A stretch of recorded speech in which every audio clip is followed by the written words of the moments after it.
Dhanlaxmi group Shivaratri ദിനത്തിൽ തൃശൂർ വടക്കുനാഥ ക്ഷേത്രത്തിലും തമിഴ്നാട് രാമേശ്വര ക്ഷേത്രത്തിലും അന്നദാന സമർപ്പണം നടത്തി.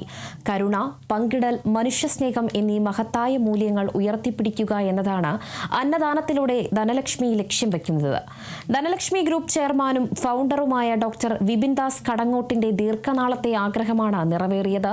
വടക്കുനാഥ ക്ഷേത്രത്തിൽ 10,000-ഓളം ആളുകൾക്കും രാമേശ്വരം ക്ഷേത്രത്തിൽ 25,000-ഓളം ആളുകൾക്കുമാണ് അന്നദാന സമർപ്പണം ഒരുക്കിയത്. മഹാശിവരാത്രിയോടനുബന്ധിച്ചുള്ള ഒരിക്കൽ സദ്യ ധനലക്ഷ്മി ഗ്രൂപ്പ് മാർത്താക്കര സമർപ്പിക്കുകയാണ്. ഡോക്ടർ വിപിൻ ദാസ് കടങ്ങോട്ട് അവരുടെ അഭാവത്തിൽ സൂരജ് KB ഡയറക്ടർ അവർ ഇതിൻ്റെ ദീപം കൊളുത്തി ഇതിൻ്റെ ഉദ്ഘാടന കർമ്മം നിർവഹിച്ചു. ഏകദേശം 10,000-ഓളം വരുന്ന ഭക്തജനങ്ങൾക്കാണ് ഇവിടെ ഇന്ന് അന്നദാനം നടത്തുന്നത്. കൂടാതെ ഇന്ന് രാമേശ്വര ക്ഷേത്രത്തിലും നമ്മൾ 30,000 വരുന്ന ഭക്തജനങ്ങൾക്ക് അന്നദാനം നടത്തുകയാണ്.